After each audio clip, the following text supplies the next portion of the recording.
Hi friends.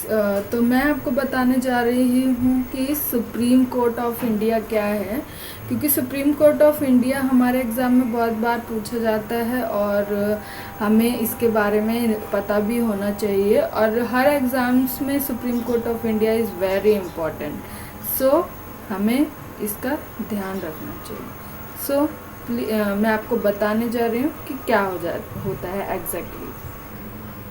जो supreme court is apex of the entire judicial system in India.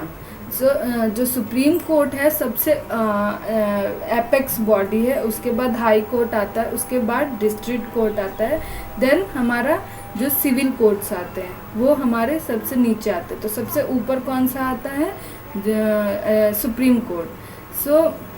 और ये article 5 के part 5 के आर्टिकल 124 से 147 में इनके स्ट्रक्चर क्या है, पावर्स कौन कौन से हैं, ये क्या क्या फंक्शन करते हैं, तो ये सब आते हैं। तो इनके फंक्शंस हैं सुप्रीम कोर्ट के कि ये ओरिजिनल ज्यूरिडिक्शन करना and appellate jurisdiction in civil cases में, जो भी civil and appeal to the supreme court lies from any judgment, decrees or final order of a high court or a certificate from a high court concerned that the case involve a substantial question as to the interpretation of the constitution. ये सब इनके functions हैं। Advisory jurisdiction and enforcement of the fundamental rights. अगर किसी भी चीज़ में fundamental rights के लिए कुछ भी करना है तो ये इनके फंक्शंस में, पावर्स में आते हैं।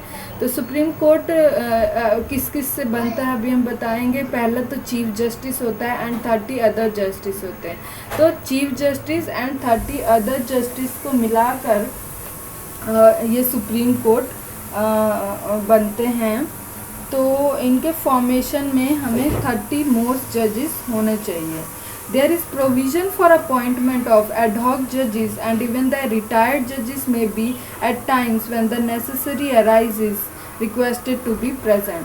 तो अगर चाहिए तो वो रिटायर्ड जजेस को भी इसमें शामिल कर लेते हैं। तो ये है इनके। The chief justice is appointed by the president.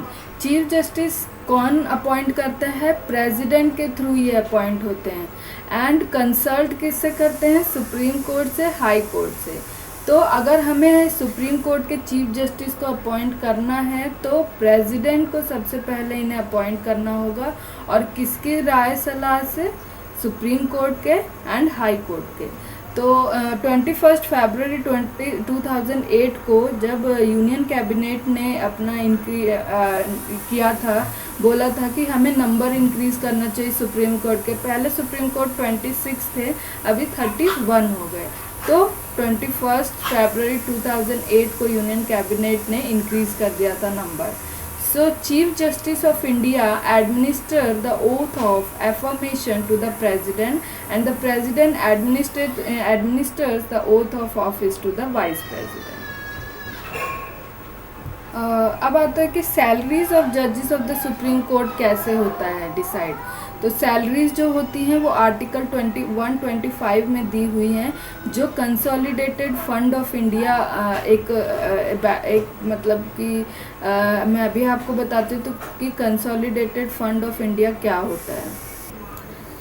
अगर सुप्रीम कोर्ट का जज बनना है तो एक पर्सन को सिटीजन ऑफ इंडिया होना चाहिए। And supreme court of India का मीन्स सिटीजन ऑफ इंडिया होने के बाद ही should be a distinguished jurist and has been a high court जज फॉर एटलीस्ट 5 years और an advocate of a high court for at least 10 years। तो 5 साल के लिए तो वो हाई कोर्ट का जज हो और वो एडवोकेट हो 10 years तक उस कोर्ट में। अगर सुप्रीम कोर्ट का जज है तो citizen of India and should be jurist of high court since 5 years and advocate of at least 10 years. Supreme Court can continue in his post until he attains 65 years old.